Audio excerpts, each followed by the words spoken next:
Bonjour à tous et bienvenue sur cette nouvelle vidéo de la série Les 10 leçons pour apprendre à s'aimer lorsqu'on est hypersensible.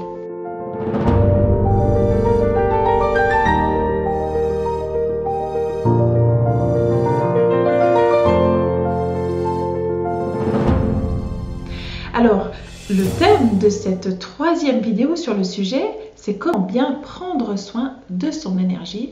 J'aurais aussi pu appeler cette vidéo comment prendre soin de ses besoins.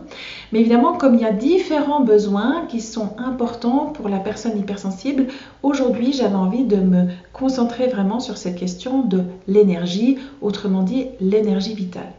Alors, cette vidéo, je vais me baser sur la recherche scientifique actuellement disponible sur le sujet, sur mon expérience de thérapeute et aussi sur mon expérience de médium de transe profonde pour vous livrer un peu mes astuces et comment en fait j'ai acquis une certaine compréhension, une certaine connaissance en fait de la santé énergétique et quels sont les meilleurs outils pour prendre soin de son énergie quand on est hypersensible. Alors restez bien jusqu'à la fin de cette vidéo pour avoir ces outils et pour bien comprendre comment prendre soin de votre énergie.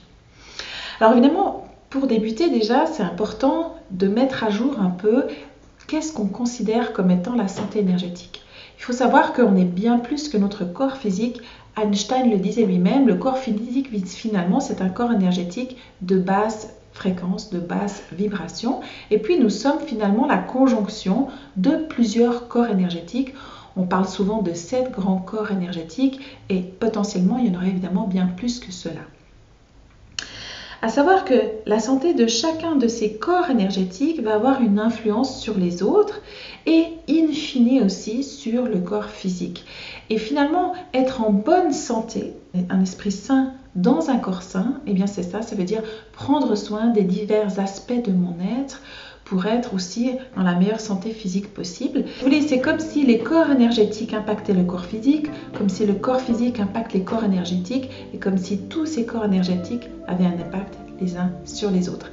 Donc moi, je pars du principe que c'est important d'agir un peu sur tous les plans pour vraiment améliorer son énergie vitale au niveau global. Alors, qu'est-ce qui va impacter cette énergie vitale?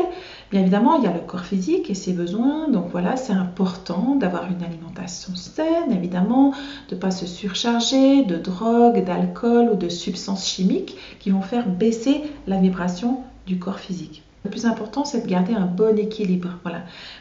Alors, je m'explique. Si je me focalise en fait uniquement sur l'aspect alimentaire, eh bien, c'est comme si je faisais un déni en fait de tout le reste. Et si je commence à avoir une anxiété profonde de chaque chose que je vais manger, de chaque chose que je vais ingérer, ça va avoir un impact sur la santé de mon corps mental parce que je vais beaucoup analyser, et je vais beaucoup surinterpréter et ça va créer finalement une inquiétude démesurée par rapport à ce que je vais manger. Il y a même pas mal de maladies, de troubles alimentaires en lien avec cela. À savoir que c'est toujours important de le faire finalement dans le calme et puis d'une position de soi qui soit vraiment dans l'amour inconditionnel, dans l'idée de vraiment prendre soin de soi.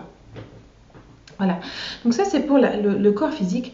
Maintenant pour les autres corps, on va dire que ça se complexifie encore plus. Dans le sens où, on va dire, un des corps principaux qui, je trouve, est actuellement beaucoup mis à contribution, c'est le corps mental.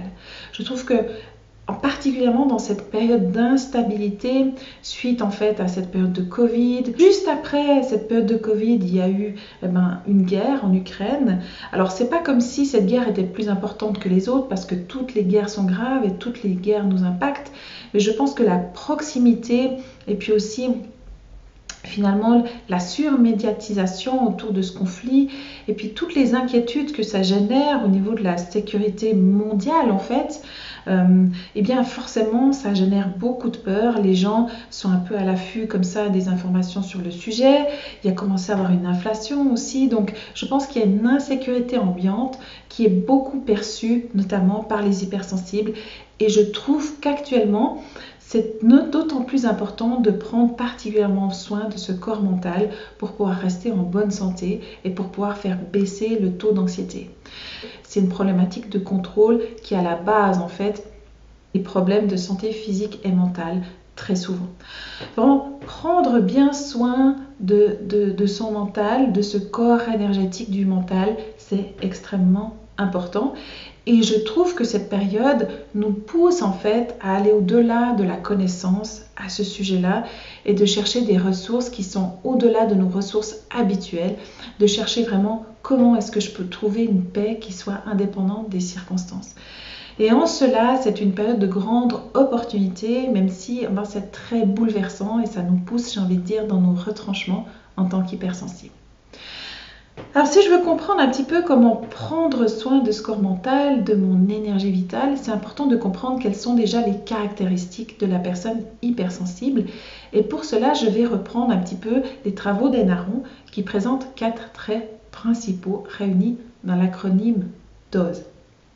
Alors le premier, c'est la profondeur dans le traitement de l'information. Dans le traitement de l'information sensorielle évidemment, mais également dans le traitement de l'information cognitive. On est des personnes qui pensons beaucoup, qui ont besoin de comprendre en profondeur les choses, qui ont un énorme aussi besoin de sens, de cohérence, aussi d'harmonie. Donc il y a beaucoup de notre énergie qui est investie là-dedans et ça peut aller souvent vers un peu de déséquilibre en fait.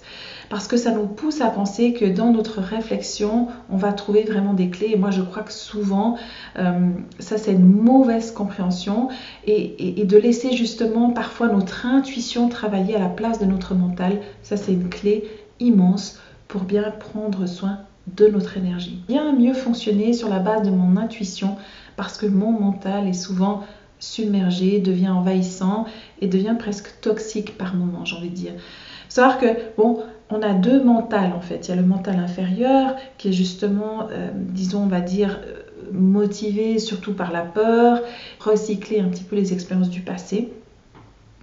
Et ça, dans une période actuelle de grands changements, le mental piétine, j'ai envie de dire, et puis il se sent complètement impuissant et ça génère beaucoup d'anxiété. Et une des clés pour sortir de là, c'est se relier à son mental supérieur qui est l'intuition et de vraiment laisser en fait cette intuition travailler. Et comment je vais faire ça? Ça va être notamment avec beaucoup de relaxation, de sophrologie, d'hypnose, d'auto-hypnose, de méditation de pleine conscience. Quel que soit l'outil qui vous corresponde le mieux, ça va vous permettre en fait de calmer ce mental qui est envahissant pour avoir accès à d'autres niveaux vibratoires de votre mental, autrement dit le chakra de l'intuition du 3e œil, qui est aussi le chakra de la clairvoyance. Donc ça, c'est pour prendre soin de ce premier trait de la personne hypersensible qui est la profondeur dans le traitement de l'information, qui est en lien justement avec le mental inférieur, supérieur et l'équilibre entre les deux. Et je vous donnerai un peu plus tard dans cette vidéo un outil pour prendre soin de cela également, donc restez bien jusqu'à la fin de la vidéo. Le deuxième trait, en fait, évidemment, ça on le sait tous, c'est le fait d'avoir beaucoup d'empathie et des émotions intenses. Et ça a été prouvé par la science. Ils ont vraiment maintenant réussi à faire plein d'études sur le sujet qui démontrent cette empathie et qui démontrent aussi que nous sommes impactés, pas uniquement par nos émotions, mais par les émotions des personnes autour de nous et en particulier des personnes proches. Donc ça, c'est important de comprendre que je peux être très vite envahie par mes propres émotions. Donc à nouveau, ces outils de pleine conscience, d'auto-hypnose, ça peut me permettre d'améliorer en fait ma capacité d'accueillir mon émotionnel. Et si je reprends l'image, on va dire, de ce cyclone qui serait un petit peu la métaphore de l'émotion qui est très intense, apprendre ces techniques-là, ça permet de se positionner justement au cœur du cyclone, là où les vents sont les moins forts. Et ça permet finalement aussi de réentraîner son cerveau à pouvoir accueillir son émotionnel. Et puis, c'est important de comprendre que justement, lorsque je n'accueille pas cet émotionnel, et même si ça provient de l'empathie, je veux dire, dans les 2 cas, les fonctionnements sont les mêmes. C'est-à-dire si je résiste en certaine mesure en essayant d'analyser à la place de ressentir, ça c'est une grande erreur que je vois chez beaucoup d'hypersensibles qui viennent consulter chez moi et que moi-même j'ai eu, je veux dire, de grandes difficultés à dépasser et ça reste parfois un enjeu, c'est qu'on cherche à analyser ce qui se passe avant de ressentir, alors qu'en fait ça fonctionne beaucoup mieux dans l'autre sens. Je m'explique. Donc, il y a un événement qui se déroule, quelque chose de nouveau, on le sait, chez les hypersensibles, l'amygdale va être plus facilement suractivée. L'amygdale, c'est une glande cérébrale qui est responsable de la réponse émotionnelle aux situations nouvelles. Donc elle est beaucoup plus stimulée que chez les autres profils, qui sont les profils peu sensibles ou moyennement sensibles. Donc chez nous, ça va assez rapidement créer un tsunami. Et puis, de maîtriser en fait ces techniques de pleine conscience, ça a été démontré par la science que ça permettait justement à l'amygdale de se calmer et que ça augmentait même en fait l'activité ici du cortex préfrontal, qui est le siège, on va dire, de la rationalisation. Donc avoir accès à plus de recul, pouvoir avoir des pensées plus clairvoyantes, ça va passer par améliorer ma capacité d'accueillir mes émotions. Et ça, c'est une clé qui est ultra importante et je présenterai encore une fois ces outils à la fin de la vidéo. Aussi un des grands préceptes de la communication non violente, de pouvoir prendre ce recul, de laisser les choses advenir et de ne pas réagir en fait dans l'urgence. Et ça, je ne vais pas vous mentir, ça demande vraiment de l'entraînement. Parce que c'est un petit peu, on va dire, un des modes principaux d'action du mental inférieur pour nous pousser à agir et à nous saboter. C'est de nous faire croire qu'il y a réellement un sentiment d'urgence et qu'il faut tout de suite réagir et qu'en fait, on part dans des modes reptiliens de lutte ou de fuite. Et souvent, de prendre ce petit temps, d'apprendre cette discipline, en fait, d'accueillir l'émotionnel, ça permet ensuite d'aller dans des modes de pensée beaucoup plus clairvoyants et aussi beaucoup plus inspirés. Et là, je fais appel aussi un petit peu à cette spiritualité, à prendre soin de cette spiritualité. Encore une fois, ce n'est pas mentionné dans les études scientifiques, mais mon expérience m'a démontré en fait que lorsque justement on acquiert plus de maîtrise de ces techniques de méditation de pleine conscience et de relaxation, ça nous permet d'avoir accès en fait, alors en psychanalyse on dirait l'inconscient collectif ou l'inconscient universel, accès en fait à des énergies supérieures en fait et aussi à des esprits supérieurs, à des guides qui peuvent vraiment nous aider à mieux interpréter ou plutôt à mieux comprendre en fait ce qui se passe pour ne pas finalement surréagir dans le moment et avoir une action plus clairvoyante qui va porter ses fruits et qui va prendre en compte aussi mes grandes valeurs qui sont importantes pour moi en tant que personne hypersensible et qui sont la bienveillance, le besoin d'harmonie et le besoin de contribuer à un monde meilleur. Souvent, ce que j'observe, c'est que justement, on est envahi par cet émotionnel, on est rattrapé par notre mental qui nous pousse à agir et à réagir dans l'urgence. Puis ensuite, on se culpabilise beaucoup d'avoir surréagi, on se dit « Ah voilà, pourtant je sais, c'est à chaque fois pareil », on s'autoflagelle, et on se dit que la prochaine fois, cette fois on a compris, donc avec l'intellect, avec toutes ces pensées positives, on va y arriver, on va maîtriser ça, etc. Et puis on est dans un mode comme ça, warrior, qui est finalement une forme de violence envers nous-mêmes, et je vous assure que personnellement, pour être allé très très loin dans ces processus, il n'y a pas vraiment de solution, il n'y a pas vraiment de soulagement, et que d'apprendre à prendre ce petit temps pour faire ce qu'on appelle lâcher prise en fait. C'est un peu galvaudé comme terme, mais quelque part c'est ça.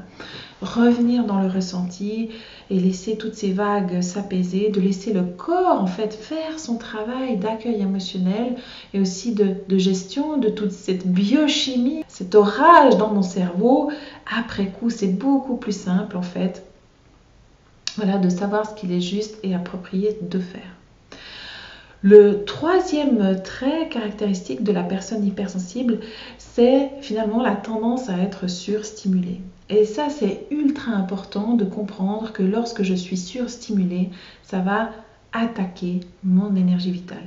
Sous stress, je suis beaucoup plus vulnérable et je commence à absorber ce qu'on appellerait les virus collectifs, les pensées collectives, les peurs autour de moi, etc. La meilleure protection de l'énergie vitale, c'est la qualité, la vibration de l'aura.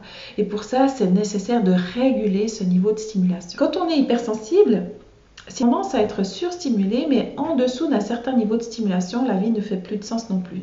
L'ennui, si vous voulez, devient mortel. Et donc, l'enjeu, c'est de trouver cet équilibre et de pouvoir nourrir tous les aspects de ma vie. Donc de pouvoir nourrir en fait dans des moments de calme, de relaxation, d'avoir ces moments pour soi, pour faire toute cette hygiène, j'ai envie de dire, au niveau des stimulations et pouvoir faire redescendre en fait le niveau d'excitabilité de mon système nerveux. Rééquilibrer le système nerveux entre le système nerveux sympathique qui est celui qui est sollicité dans les moments d'action, dans les moments aussi où je vais réfléchir, où je suis en interaction avec l'extérieur.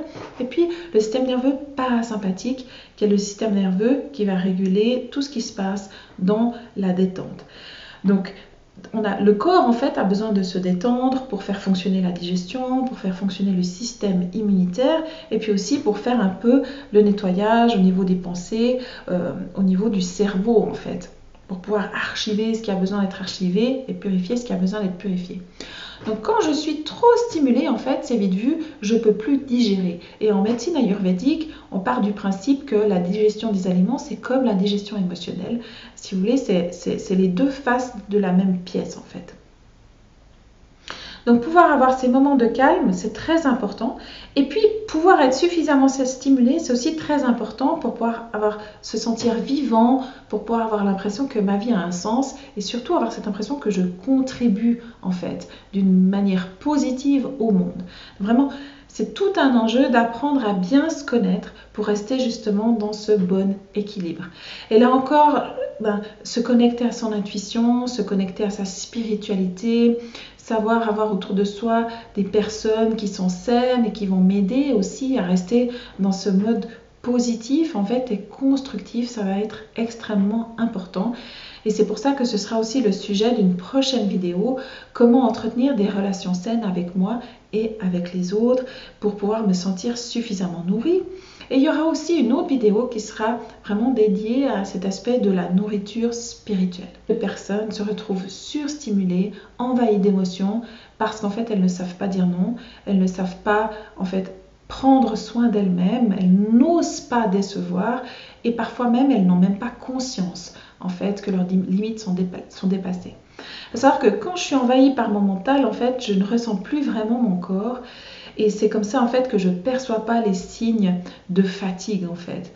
Il faut savoir qu'avant de tomber par exemple dans l'irritabilité ou dans la fatigue chronique, en général il y a des signes précurseurs qui démontrent que mon système nerveux est surstimulé.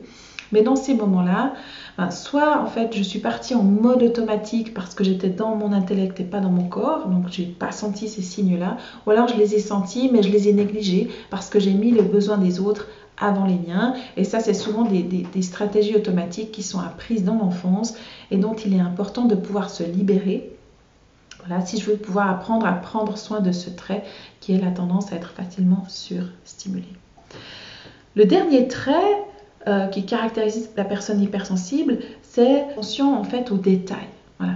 Donc ça contribue aussi en fait au fait d'être surstimulé sur plusieurs plans et ça contribue notamment à surcharger, que ce soit le niveau de stimulation sensorielle, mais aussi les pensées et même les émotions. Je m'explique. Donc je vais percevoir des petits changements dans l'intonation de la voix, dans la gestuelle, dans l'énergie en fait. Et ça, en fait, avec ce besoin de comprendre, je vais rapidement me demander, voilà, qu'est-ce qui se passe en fait.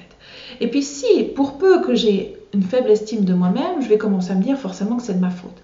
Donc je vais observer par exemple, j'arrive au bureau le matin, il y a une personne qui est tendue, qui me dit pas bonjour comme d'habitude, et moi je vais commencer à réfléchir, je vais me dire voilà, j'ai dû faire un truc qu'il fallait pas, j'ai dû faire un truc quand il fallait pas, j'ai dû dire ça au mauvais moment, de la mauvaise façon, et puis maintenant, et que je vais commencer à surinterpréter. Et voilà, donc ça, je veux dire, c'est important de réaliser, j'ai envie de dire, que vous avez cette attention du détail, que ce n'est pas le cas de la plupart des gens, et que, en fait, le piège, c'est pas tellement de sentir tout ça, voilà.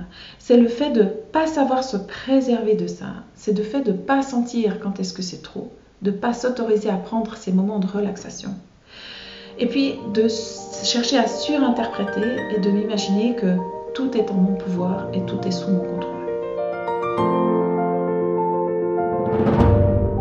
Chose promise, chose due, quels sont les outils que je privilégie personnellement pour bien prendre soin de mon énergie et de tous ces aspects de la personne hypersensible. Ça va commencer par déjà justement acquérir des outils de pleine conscience. Alors, qu'est-ce que c'est que cette pleine conscience? Ça veut dire apprendre finalement ou maîtriser la capacité de mon cerveau à porter son attention plus sur mon ressenti que sur mes pensées. Il faut savoir que le cerveau ne peut pas faire ces deux choses à la fois. Soit il pense, soit il ressent. Et c'est un entraînement, en particulier si j'ai de l'anxiété, ça ne va pas venir d'une seconde à l'autre. C'est comme un réentraînement cognitif, si vous voulez, reconstruire des connexions neuronales afin que vous soyez capable, avec votre cerveau, de porter votre attention sur le ressenti plutôt que sur la pensée. Et pour ça, en général, je donne divers outils pour débuter. Je vous conseille en fait d'avoir une pratique quotidienne. Pourquoi une pratique quotidienne? Parce que justement, ça permet d'inscrire les choses dans une routine. C'est un peu comme si en fait vous considériez que prendre soin de votre système nerveux, c'était tout aussi important que de vous laver les dents. Et je vous assure que c'est le cas si vous voulez une vie épanouie. Alors, évidemment, si maintenant je vais de nouveau dans l'excès et que je vais en fait être dans la contrainte, à me dire voilà, il faut absolument que je médite 20 minutes par jour, voire 1 heure par jour en position du lotus, que je dois absolument arrêter mes pensées totalement, vous allez tomber dans quelque chose de très anxiogène. Donc moi, je ne vous suggère pas ça, en tout cas pas ça pour débuter. Personnellement, je trouve qu'un des meilleurs outils qui fonctionne chez la plupart des personnes que j'accompagne également, c'est celui qu'on appelle la respiration alternée.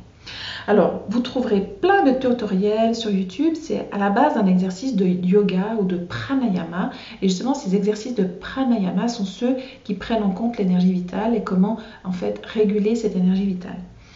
C'est vraiment un exercice qui permet en fait de rétablir l'équilibre entre le système nerveux sympathique et parasympathique. Et ça, c'est génial parce que ça veut dire que vous pouvez le faire autant le matin pour clarifier votre esprit, pour démarrer votre journée dans les meilleures conditions, que le soir pour trouver le sommeil.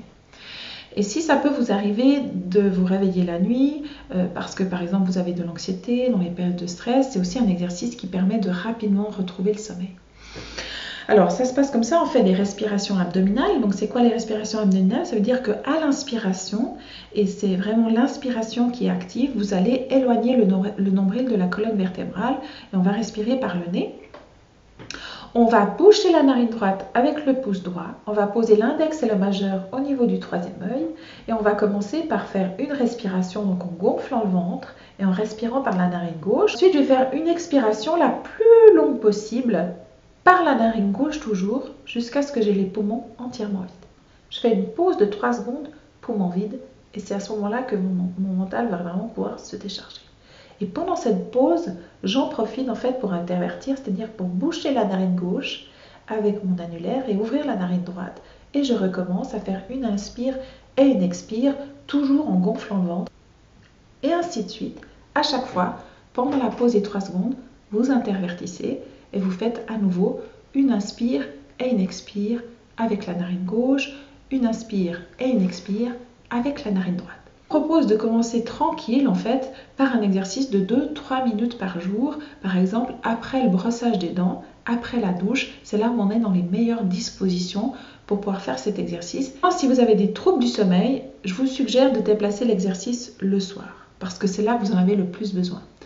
Si vous êtes un hypersensible, un peu perfectionniste, vous allez vous dire, ben voilà, Anita elle a dit de faire ça 2-3 minutes par jour, mais moi je vais faire ça 5 minutes par jour, comme ça j'aurai beaucoup plus vite fait, et puis je vais faire ça pas que le matin, mais aussi le soir, et puis à un moment donné, matin, et si vous faites ça, si vous partez dans cet écueil-là, vous allez le faire 3 jours, et ensuite vous allez abandonner, parce que c'est important de garder une bonne écologie, et c'est-à-dire de vous dire, de vous fixer un objectif qui soit atteignable en fait, qui ne va pas tout de suite bouleverser toute votre routine.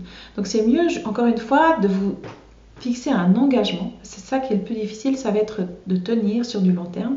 Donc de vous fixer cet engagement de tenter cet exercice sur 21 jours. C'est souvent ce qui est préconisé pour changer une habitude, 3 semaines. 21 jours, vous le faites soit le matin, soit le soir en fonction de la qualité de votre sommeil et vous le faites 2 à 3 minutes. Moi, ce que j'aime bien faire aussi, c'est de choisir une musique qui dure 2 à 3 minutes. Ça évite de mettre un timer, de vérifier l'heure. Et puis la musique, en particulier si vous choisissez une musique qui vous relaxe, moi j'aime bien écouter par exemple Michel Pépé, des auteurs comme ça, ça va vous aider aussi à être vraiment bien dans l'exercice et ça va vous couper des stimulations extérieures. Personnellement, je trouve que c'est comme ça que j'arrive le mieux à faire cet exercice. Donc vraiment, l'exercice de la respiration alternée, je le trouve extrêmement pertinent pour appréhender cette pleine conscience, parce qu'on est obligé d'être concentré, on peut vraiment aussi s'exercer à porter son attention sur les sensations du corps. Et au début, c'est pas si simple, donc ça permet aussi d'y aller tranquille. C'est un peu comme si vous voulez, on s'entraîne pour un marathon, on va pas tout de suite faire 20 km de course, on commence par faire 2 minutes de course, 2 minutes de marche, etc. Et puis petit à petit, on va acquérir des compétences, se sentir de mieux en mieux, et ça permet de pas se dégoûter. Voilà. Donc voyez vraiment cet entraînement du mental comme si vous vous prépariez pour un marathon.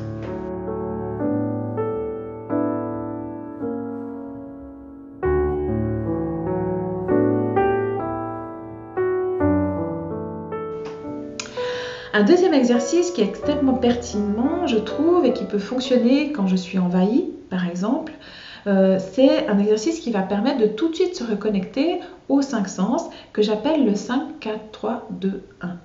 Alors, c'est quoi cet exercice du 5, 4, 3, 2, 1? Ça va commencer par citer 5 choses que vous voyez. Voilà.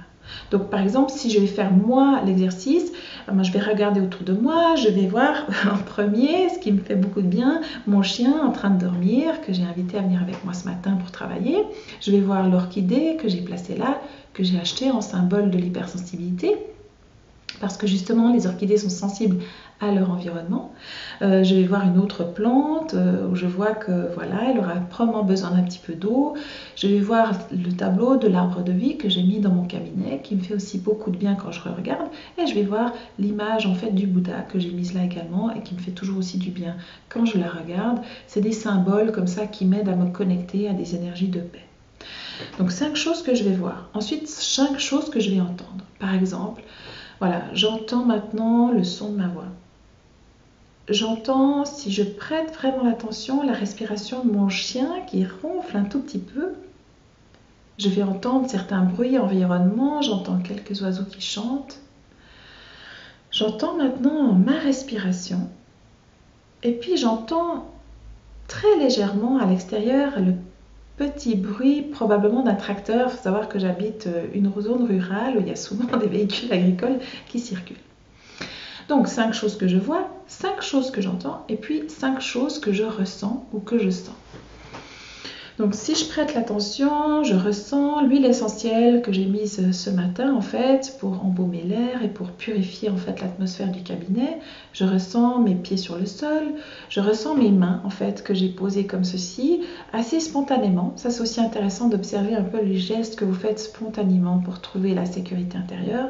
C'est des gestes que vous pouvez facilement reproduire.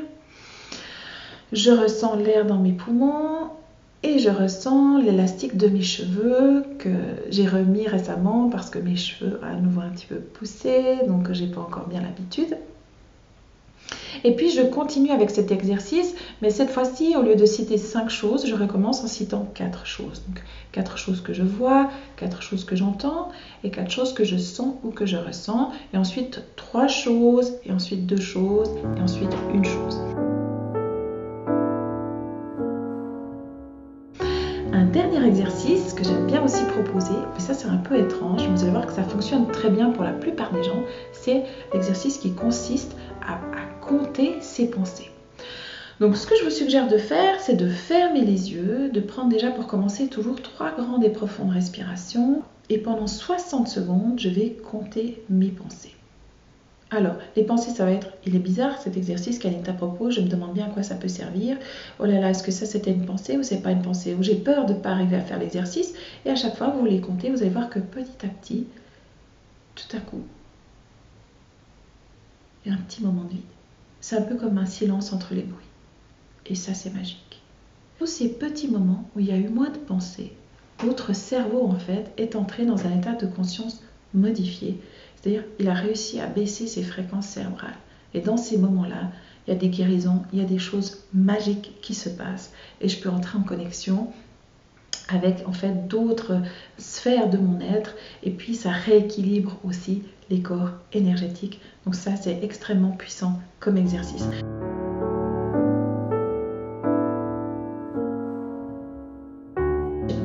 Voilà.